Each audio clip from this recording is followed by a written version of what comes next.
జీవ సమాధిని Indian government వ్యతిరేకిస్తుంది.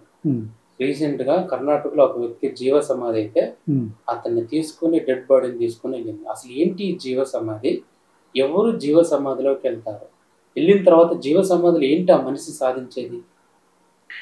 జీవ సమాధి అంటే ఇక్కడ రకరకాలుగా ఉంటుందండి. జైన మతంలో జీవ సమాధి అనేది ఎక్కువగా ఉంటుంది. వాళ్ళు ఇంకా నా పని అయిపోయింది అనుకున్నప్పుడు ఆహారం నీరు తీసుకోవడం మానేసి వాళ్ళు శరీరాన్ని వదిలేస్తారు. యోగులు సాధకులు ఏం చేస్తారంటే శ్వాసను ఆపేసి హార్ట్ బీట్ ఆపేసి సమాధి స్థితిలోకి వెళ్ళి సాధన అనేది అప్పుడు మొదలు పెడతారు.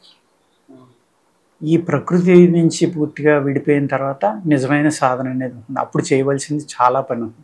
అయితే ఇప్పుడు దానికి ఎందుకు వీళ్ళు భూగర్భంలో గృహం కట్టుకొని అందులోకి వెళ్ళిపోవాల్సిన అవసరం ఏంటి? ఈ బయట ఉన్న ప్రకృతిలో శబ్దాలు కానీ, ఒక ఋషి ఉన్నాడు, ఒక యోగి ఉన్నాడు, ఆయన చూడటానికి ఎన్ని వేల మంది వెళ్తున్నారు, ఎన్ని లక్షల మంది వెళ్తున్నారు. ఆ శబ్దం కానీ లేకపోతే ఆయన దండం పెట్టుకోవాలని దగ్గరికి వెళ్దామని ప్రయత్నించడం, వాళ్ళ సమయం వృధా అయిపోతుంది. కాబట్టి ఇన్ని సంవత్సరాలు నేను ప్రజల కోసం కానీ భక్తుల కోసం కానీ భగవంతుని కోసం కానీ చేశాను. ఇప్పుడు నాలో ఉన్న భగవంతుని తెలుసుకుని నన్ను నేను ఉద్ధరించుకోవాలి అనుకున్నప్పుడు ఏం చేస్తారంటే ఈ ప్రకృతికి దూరంగా వెళ్ళిపోవాలనుకున్నప్పుడు జీవ సమాధి కానీ హిమాలయాల్లోకి వెళ్ళిపోవడం అనేక ప్రాంతాల్లో ఉన్నాయి. అద్భుతమైన ప్లేసులు మనకు కనపడినవి కూడా అనేక రకాలు ఉంటాయి, మనకు కనిపించేది చాలా తక్కువ. అటువంటి చోట్లకి వెళ్ళిపోయి లేదంటే భూమిలో ఒక భూగృహం కట్టుకుని అందులోకి వెళ్ళిపోవడం ఇలా చేస్తూ ఉంటారు. వాళ్ళు ఎప్పుడు కావాలంటే అప్పుడు వాళ్ళ హార్ట్ బీట్ పల్స్ అన్నీ ఆపేసి శ్వాసను ఆపేయగలరు. వాళ్ళకి నిద్ర అక్కలేదు, ఆహారం అక్కలేదు. ఆ విధంగా అనేక వందల మంది వేల మంది యోగులు ఉన్నారు. హిమాలయాల్లో ఉన్నారు, బయట ఉంటారు, మన సభ్య సమాజంలో ఉండొచ్చు, మనకు తెలియదు. అటువంటి సాధకులు ఉండొచ్చు. ఇప్పుడు ఒక మనిషి జీవ సమాధి అవ్వాలి అని డిసైడ్ అయినప్పుడు ఏటిని పరిగణలోకి తీసుకుని అతడు జీవ సమాధికి వెళ్తుంటాడు? అంటే నేను వచ్చిన పని అయిపోయింది కాబట్టి నా శరీరాన్ని వదిలి వెళ్ళిపోవాలి. కానీ జీవ సమాధిలో ఉన్నవాళ్ళు అంటే ఈ భక్తుల యొక్క ఉద్దేశం కానీ ఆయన ఉద్దేశం కానీ ఏంటంటే నేను మళ్ళీ ఇదే శరీరంతో బయటకు వస్తాను, వచ్చి నేను మళ్ళీ ఇవ్వవలసిన సందేశాన్ని మళ్ళీ ఇస్తాను అనేది జీవ సమాధి అంటారు. అలా ఎంతోమంది రాఘవేంద్ర స్వామి కానీ షిరిడి సాయిబాబా కానీ ఇలాగ అనేక మంది అయ్యారని చెప్తారు. అది ఎంతవరకు నిజము అంటే సైన్స్కి నిజమే కావాలి తప్ప మిగిలిన అక్కర్ల. గాలి ఉంది, మనం స్పర్శ ద్వారా తెలుసుకుంటున్నాం తప్ప అది కనపట్టలేదు. మరి అది లేదని చెప్పలేం కదా. ఉందని చెప్పడం అనుభూతం వస్తుంది, తగులుతుంది స్పర్శ. ఒక జీవ సమాధిలోకి వెళ్ళిన వ్యక్తి అంటే రీసెంట్ గా కేరళలో జీవ సమాధిని తవ్వి తీసినప్పుడు అతను డెడ్ బాడీని తీసుకుని వచ్చారు.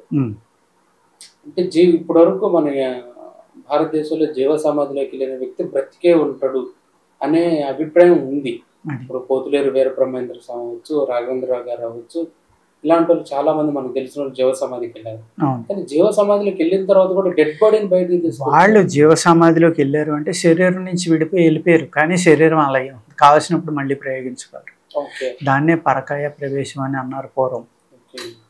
ఇప్పుడు మన శరీరాన్ని వదిలి బయటికి వెళ్ళి మళ్ళీ వచ్చేవాళ్ళు కూడా ఎంతోమంది ఉంటారు. అటువంటి ఫోటోలు ఈ మధ్యన చాలా చాలా కనబడుతున్నాయి. అక్కడ మీరు ఒక ఆయన బాగా సన్నగా ఉండి పెద్ద గడ్డంతో పొట్ట లోపలికి ఉండి ఓన్లీ ఎముకలతో ఒక ఆయన పద్మాసనంలో ఉంటారు. ఆ ఫోటో చాలా చోట్ల కనబడతారు. ఒక యంగ్ మనిషి ఒక ఫోటో ఉంటుంది, ఆయనకి గడ్డం ఏముండదు, మీసం ఉండదు, ఏముండదు. అంటే ఈయన శరీరంలో ఉండి సాధన చేస్తున్నాడు కాబట్టి ఇవన్నీ పెరిగినాయి, ఆయన శరీరం లేడు కాబట్టి ఏం పెరగలేదు. అర్థమైందండి? ఆ విధంగా జీవ సమాధి అంటే వాళ్ళు కావాలని హార్ట్ బీట్ ఇవన్నీ ఆపేశారు కాబట్టి అది జీవ సమాధి అనుకోవచ్చు. కృష్ణుడు ప్రాణం వదిలేశాడు, వెళ్ళిపోవాల్సిన టైం వచ్చింది. ఆయన ఒక బోయేవాడి ద్వారా బాణం వేయించుకుని అది బొటకనేలకు గుచ్చుకుంటే ఆయన శరీరాన్ని వదిలేశాడు.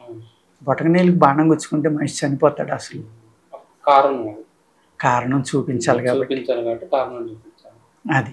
ఆ బోయేవాడు ఏమన్నాడు, వచ్చి ఏడుస్తూ ఉంటే కృష్ణుడు ఏమంటాడు, చంపడానికి నువ్వెవరో, చనిపోవటానికి నేనెవరు, చంపించింది నేనే, చనిపోయింది నేనే, రెండు ఒకటే.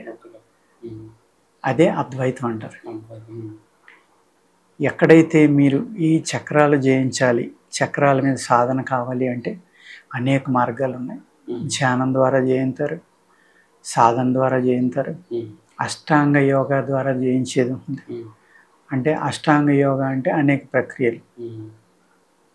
ఆ ప్రక్రియలన్నీ శరీరాన్ని నిర్మాణం చేసుకుని, శరీరాన్ని గట్టిపరుచుకుని యోగ విద్య ద్వారా, యోగ శాస్త్రం ద్వారా స్ట్రైట్గా కూర్చునే శక్తిని, వెన్నుపూసని నిలబెట్టే శక్తిని సాధించి ఆ శ్వాస అనేదాన్ని చేస్తూ దాన్ని జయించిన వాళ్ళు అప్పుడు ఈ అష్టాంగ యోగాలో చివరి పాటు బ్రహ్మ విద్య అనుకోండి, పరమాత్మలో లీనమైపోవటం అనుకోండి.